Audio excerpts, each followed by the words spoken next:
Hey, Bob here. Forgive me, I've got the air conditioner running and the humidifier running. It's been very dry and hot in Orlando, and it's about 5 p.m. on Wednesday.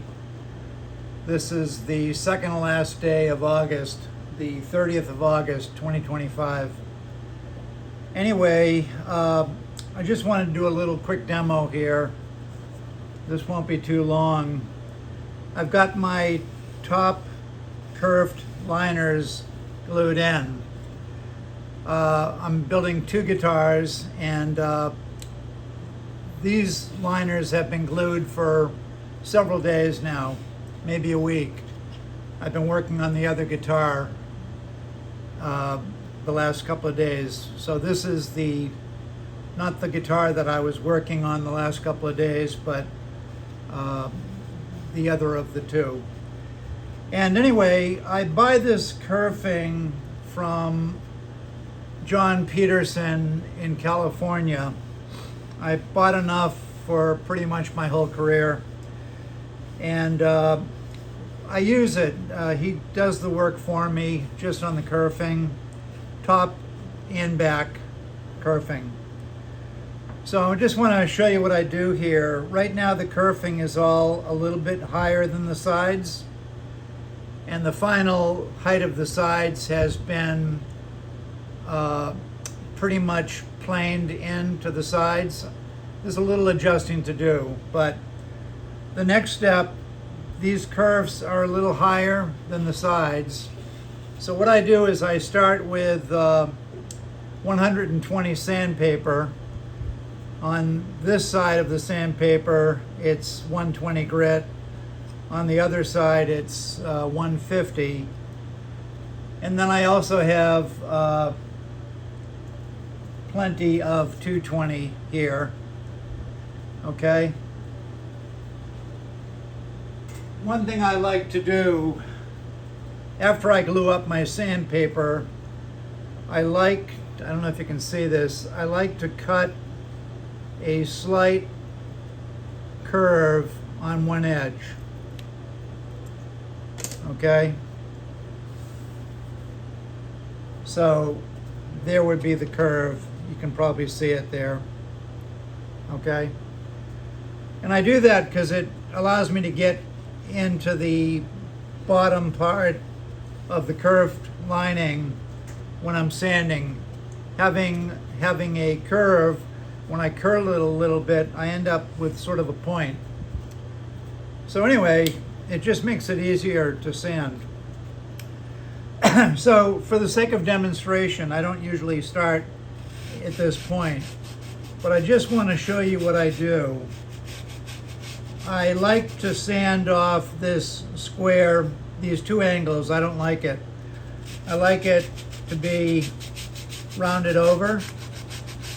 And I use a very, the 120 grit sandpaper to knock off that sharp edge that John makes when he makes the kerfing, the curved linings. And you're going to see it transform here because I kind of zoomed in. You're not going to see me. You're just going to see the result.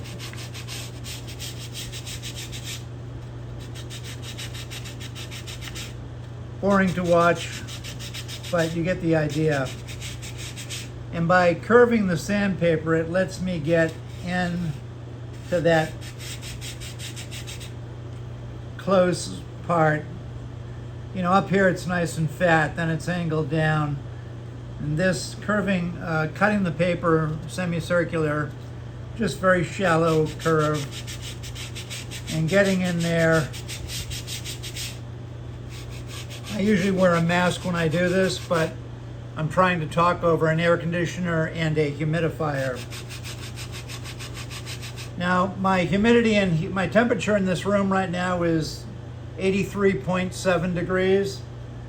And my relative humidity is 42%. If I didn't run the humidifier, the relative humidity would be down into the mid to low 30s. We've had no rain in Florida. We've had very little rain the last week, the last few days. And what rain we do get seems to be coming late in the afternoon. So, of course, the humidity control is very important.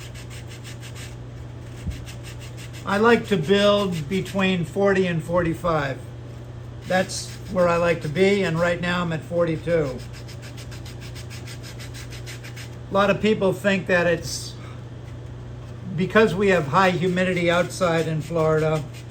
A lot of people think that we have high humidity inside, but au contraire, the inside of my house right now is in the 30s. Matter of fact, the room that I keep all my guitars in, I have a humidifier in there as well, and that humidity is running about the same, around 40 to 42, and that's fine. My guitars are safe in there because they were built at that same relative humidity. So anyway, you get the idea here. I'm not going to go forever, but you can see how this is being transformed, and I'm going to keep you from getting too bored here. But you get the idea. After I get it all sanded, 120, 150, and 220, 120, 150, 220. After I do both sides, I will take a wonderful chisel, this beautiful Robert Sorby from England. It's what we call a French pattern maker's chisel. And I've had these since the beginning, and I keep these very sharp, and I will chisel the top of this curved liner. I will chisel it down to the sides, and I will angle it slightly this way, so you can see from the camera. It'll be slightly this way, all the way around, to accept the slight dome in the top, okay? I will chisel it, and then I will take a sanding stick like this guy, this shingle, and I will final sand the top of the kerfing, okay? Now, after I get that all done, I'll do the same thing to the other guitar, okay? And once they're both all done, I will final fit the top to each guitar, all right? And hang in there 1 second.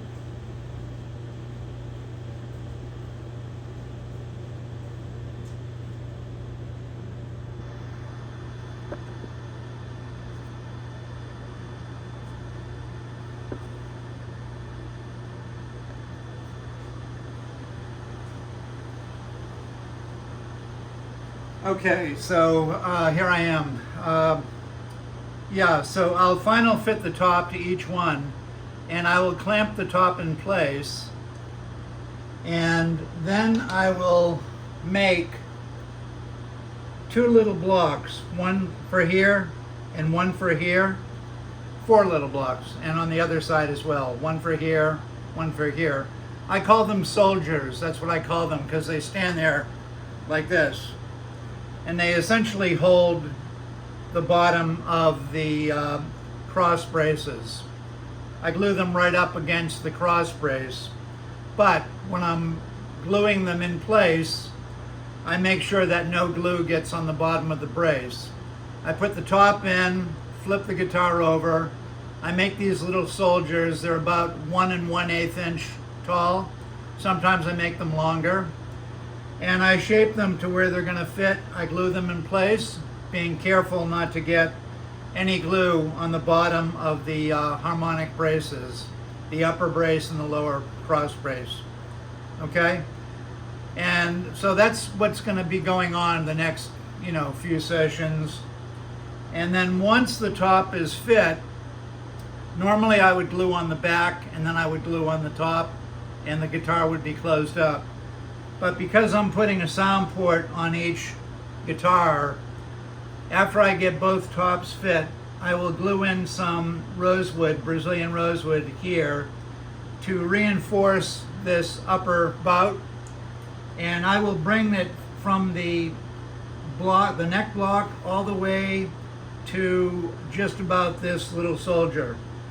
I'll reinforce that whole area. And I have an oval. I like an oval hole. And sometimes I've done them with little sliding doors, but these are just going to be the hole, no doors. And these guitars essentially are for me. So I'm going to do what I want to do. And these oval-shaped sound ports are about 2 inches long. Okay, they're not gigantic, but they're not tiny either. Essentially, they're about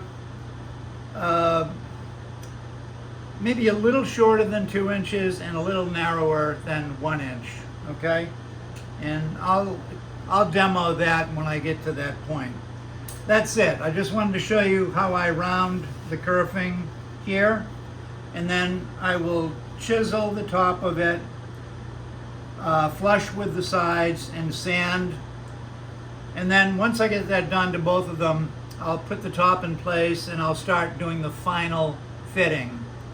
And that will mean me getting down low, seeing if I can see any daylight through the crack there where the top and sides meet. And I will sand until it all is fit perfectly. Then I'll make the soldiers and glue the soldiers in place. Not the top. I'm not going to glue the top in place. I'm just going to glue the soldiers in place, being careful that any squeeze out of that glue doesn't touch the crossbars and thus gluing those at the same time. I won't do that. I glue the top. Last thing I do is glue the top.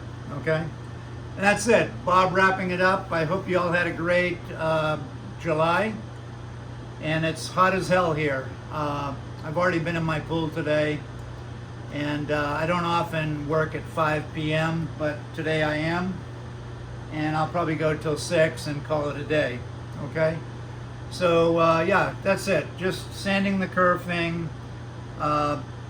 leveling the top of the kerfing down to the top of the sides, sanding, fitting the top. That's what this little episode is about. Bob signing out, and I hope you had a great day. Take care.